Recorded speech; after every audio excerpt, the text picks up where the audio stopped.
Hello everyone, ఎలా ఉన్నారు? Welcome back. Trust ఇదొక crime thriller movie guys. Recent గా యాపిల్ టీవీలో రెంట్ కి ఓన్లీ ఇంగ్లీష్ ఆడియోలో స్ట్రీమ్ అవుతుంది. ఈ మూవీలో మన సాన్సర్ స్టార్క్ అదే సోఫీ టర్నర్ మెయిన్ లీడ్ గా ఉంటుంది. ఈ movie run time just 1.5 hour మాత్రమే ఉంటుంది. జస్ట్ ఇందాకే కంప్లీట్ చేసా. డీటెయిల్ గా ప్లాట్ అండ్ రివ్యూ చెప్పేస్తాను. అంతకుముందు మీరు మన ఛానల్ ని ఫస్ట్ టైం విజిట్ చేస్తుంటే ఒక్కసారి ఛానల్ చెక్ చేయండి గైస్. రివ్యూస్ అన్ని మీకు జెన్యూన్ గా అనిపిస్తే సబ్స్క్రైబ్ చేసి బెల్ నోటిఫికేషన్ కూడా ఆన్ లో పెట్టుకోండి. సో సింపుల్ గా ఈ మూవీ ప్లాట్ ఏంటంటే, ఈ మూవీలో హాలీవుడ్ ఫిల్మ్ స్టార్ అయిన ఒక అమ్మాయి స్టోరీ చూపిస్తారు. తను తన లైఫ్ లో జరిగిన ఒక ఇన్సిడెంట్ వల్ల డిప్రెషన్ లోకి వెళ్ళిపోతుంది. సో ఒక రిమోట్ ఐలాండ్ లో ఉండే ఒక ఇంటికి పీస్ కోసం వెళ్తుంది. సో అక్కడికి వెళ్ళాక నెక్స్ట్ తనని చంపడానికి ఎవరో వస్తారు. సో తను వాళ్ళ నుంచి ఎలా సర్వైవ్ అయింది, అసలు తను డిప్రెషన్ లోకి వెళ్ళడానికి జరిగిన ఇన్సిడెంట్ ఏంటి, నెక్స్ట్ స్టోరీలో ఏం జరిగింది అనేది బేసిక్ గా ఈ మూవీ ప్లాట్. నాకైతే నచ్చలేదు మామ. స్టోరీలో చాలా పొటెన్షియల్ ఉంది, మంచిగా డెడ్లీ సర్వైవల్ గా తీసుండొచ్చు.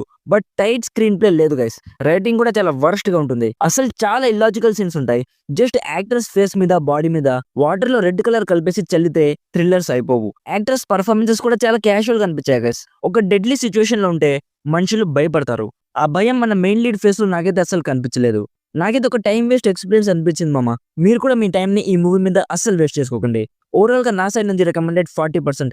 యాజ్ గుడ్ పొటెన్షియల్ ఉన్న story but failed due to poor writing and worst acting. So ఇది guys Trust movie review. Already ఈ మూవీ మీరు చూస్తుంటే మీకు ఎలా అనిపించిందో కామెంట్స్ లో మాతో షేర్ చేసుకోండి. వీడియో నచ్చితే లైక్ చేయండి. మరిన్ని రివ్యూస్ అండ్ రికమెండేషన్స్ కోసం మన ఛానల్ ని సబ్స్క్రైబ్ చేసుకోవడం మాత్రం అస్సలు మర్చిపోకండి. Thank you so much for watching. Meet you in the next video. Bye bye. జై హింద్.